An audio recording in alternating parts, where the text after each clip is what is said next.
जी, अस्सलाम वालेकुम। Just wanted to से रमज़ान मुबारक टू ऑल ऑफ़ यू।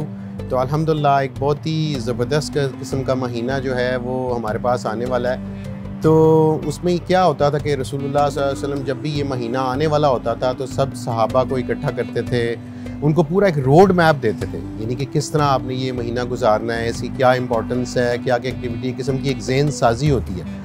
तो वही हम लोगों को करने की ज़रूरत है, यानी कि उसके बारे में महीने के बारे में पता होगा तो हमें वो so that we can plan it accordingly. तो वो क्या कहते थे कि ये बहुत ही एक अज़ीमुश्शान किस्म का महीना हमारे पास आ रहा है। दूसरी बात वो ये कर रहे थे कि जैसे ये ऐसा बरकतों वाला महीना हमारे पास साया करने वाला है। यानी साए को अगर आप समझें, साए का मतलब ये है कि अगर कोई इंसान धूप में खड़ा है तो वो साया जब आता है तो एक राहत महसूस होती है। तो वो एक ऐसे किस्म का महीना है कि जिसमें राहत महसूस हो रही है। और दूसरा इसके अलावा जो बात हो रही है कि ये एक ऐसा महीना है कि जिसमें बरकतों को तो आप फील कर रहे होंगे, यानी कि वो तो बरकतें तो ऑब्वियसली आपके इन्वायरमेंट में आपको नज़र भी आती हैं।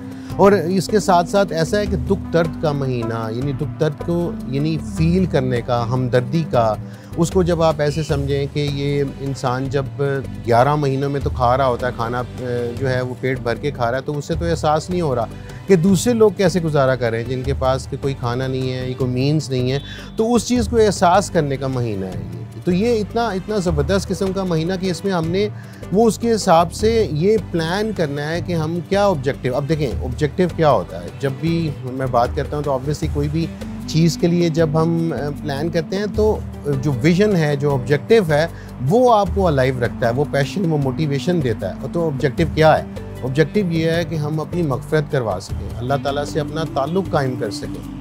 अब उसमें जैसे एक बहुत ही ज़बरदस्त किस्म की हदीसें तो ख़ैर बहुत ही ज़बरदस्त हैं, लेकिन इसमें एक हदीस में बताना चाहूँगा कि जिसमें मिंबर पर हज़ूर सल्लल्लाहु अलैहि वसल्लम जा रहे थे, तो उस पे जब उन्होंने पहला कदम रखा तो उसमें उन्होंने आमीन कहा, जब दूसरा कदम रखा फिर भी आमीन कहा, इसी तरह तीसरा कदम रखा तो फिर भी आमीन कहा। तो सहाबा रज़ियल्लाहु अन्हुम अजमाइन ने उसके बाद उनसे पूछा कि रसूलुल्लाह सल्लल्लाहु अलैहि वसल्लम, हमने आज से पहले आपको नहीं ऐसा देखा कि आपने आमीन कहा हो, तो इस पे क्या ऐसी चीज़ थी? उन्होंने कहा कि जिब्रील अलैहिस्सलाम आए थे। तो जब मैंने पहला कदम मिंबर पर रखा तो उन्होंने कहा कि हलाकत हो उस शख्स की कि जिसके सामने मेरा नबी का नाम लिया जाए और वो दरूद ना पढ़े।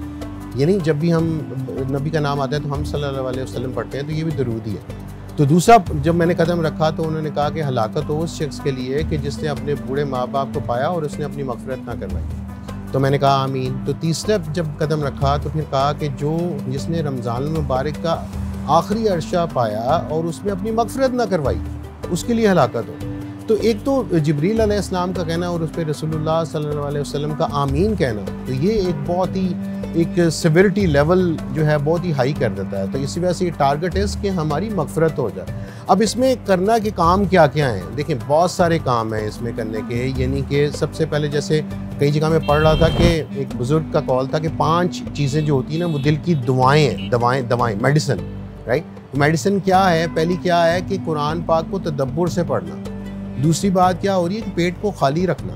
तीसरी बात क्या हो रही है कि तहज्जुद पढ़ना। चौथी बात ये हो रही है कि सहर में अल्लाह के हुजूर गिड़गिड़ाना। और पांचवी बात भी इससे रेलेवेंट है कि उसके साथ साथ जो है वो अल्लाह से दुआएं करना और मग़फ़िरत मांगना। अब खैर जो मैं पहले भी हदीस बयान की और ये भी बात कर रहा हूँ, अल्लाह ताला कमी बेशी माफ़ करे अपने हिसाब से। अब ये जो पॉइंट्स मैं बता रहा हूँ इन पे ज़ाहिर बात है अमल करने के लिए हमें अपना माइंडसेट भी प्रिपेयर करना है कि क्या करना है। अब साथ साथ इसके बड़ी एक ज़बरदस्त चीज़ है जो कि बहुत बड़ी अपॉर्चुनिटी होती है कि इंसान किसी को रोज़ा इफ्तार करवा दे। देखिए रोज़ा इफ्तार करवाने में क्या है कि जैसे वो एक साहब कहते हैं कि मैं जी किसी के घर रोज़ा इफ्तार करने नहीं जाता। तो उन्होंने उससे पूछा कि क्यों नहीं जाते? वो कहते जी मैं क्या जी सारी दिन मैं भूखा रहूँ और अगला सवाब जो है वो सारा सवाब अगला ले जाए। तो इसमें भी बड़ी क्लियर करने की ज़रूरत है कि जब इंसान किसी को रोज़ा इफ्तार करवाता है तो उसको रोज़ादार के बराबर सवाब मिलता है और दोनों के सवाब में कोई कमी नहीं आती। तो इस वजह से सवाब अब वो एक इंसान ये भी कह सकता है कि मैं सवाब तो नहीं, मैं इतनी ज़्यादा इफ्तारी नहीं करवा सकता। तो इफ्तार करवाने के लिए आपको क्या चाहिए? एक खजूर चाहिए और पानी चाहिए। तो ये इस तरह के एहतमाम करें। और साथ साथ जो है जैसे मैंने कहा कि कुरान पढ़ने की चीज़ है, कुरान को समझना है, कुरान का महीना है ये। और उसके साथ साथ एक और भी बहुत ज़बरदस्त पॉइंट है कि शब कदर इसमें एक ऐसी रात है जो 1000 महीनों से बेहतर है। यानी उसको भी हमने हासिल करना है, जो कि अगर आप इसको कैलकुलेट करेंगे तो 83 साल कुछ महीने वो बनते हैं। और ये यानी कि एक रात की इबादत का सवाब। उसका मतलब ये है कि जो आखिरी अशरा है उसका सारे आखिरी अशरे में जो है उसको तलाश किया जाए और अल्लाह का कुर्ब हासिल हो जाए। अल्लाह का कुर्ब हासिल होना, और उससे क्या होगा, ये जो सारे काम हैं जब हम कर रहे होंगे, नमाज़ पढ़ रहे होंगे, जमात से नमाज़ पढ़ रहे होंगे, इफ्तारी करा रहे होंगे, कुरान पढ़ रहे होंगे, और इसके साथ साथ जो है अगर हम ज़कात का हमने ये सेट किया तो हम ज़कात भी दे रहे होंगे। तो ज़कात और ये सारे कामों को अंडरस्टैंड करना, उनको समझना, तो ये इतना ज़बरदस्त महीना है कि इस चीज़ को अवेल करना ये बहुत बड़ी ब्लेसिंग होगी हमारे लिए। तो अल्लाह ताला हमें इन सारी बरकतों को और रहमतों को समेटने की तौफीक अता फरमाए, आमीन। अस्सलाम वालेकुम। आप सबको नेबलर्स की तरफ से, मेरी तरफ से, पूरी टीम की तरफ से रमज़ान मुबारक हो। ये एक बहुत ज़बरदस्त ब्लेसिंग मंथ है। पूरे साल में जिस तरह से जैसे पूरे वीक में एक दिन जुम्मे का दिन होता है जो सबसे एक अफजल दिन होता है, इसी तरह से पूरे साल में जो एक अफजल मंथ है, सबसे इम्पोर्टेंट मंथ है, वो है रमज़ान। और अल्लाह का बहुत शुक्र है कि अल्लाह ताला ये नसीब वालों को ही रमज़ान मैसर करता है, और हम बहुत लकी हैं कि हम अब रमज़ान में दाखिल होने जा रहे हैं। दिस इज़ वेरी इंपॉर्टेंट कि हम इस पूरे मंथ में, ये नहीं है कि ये सिर्फ प्रैक्टिस हम पूरे मंथ में ये करें और फिर वैसे ही हो जाए। सो इट्स वेरी इंपॉर्टेंट कि एक दूसरे का ख्याल रखा जाए। ऐसे लोग जो आपके इर्द गिर्द हैं, देखें किसको क्या ज़रूरत है, एक दूसरे की मदद करें।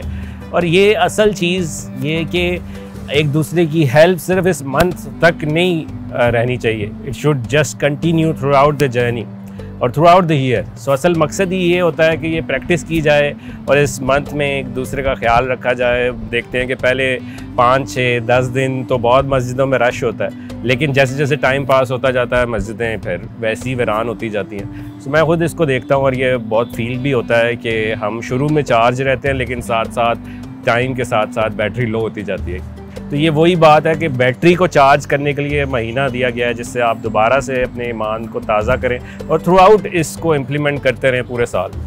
बहुत एनेबलर्स के जो स्कूल्स हैं, कॉलेजेस हैं और जितने भी और प्रोजेक्ट्स हैं, उन सब को हमारी तरफ से रमज़ान मुबारक। और सारे जो भी एनेबलर्स को इस वक्त फॉलो करते हैं और पूरे पाकिस्तान में जो जिस जगह से आप इस वीडियो को देख रहे हैं, उन सबको हमारी तरफ से रमज़ान मुबारक।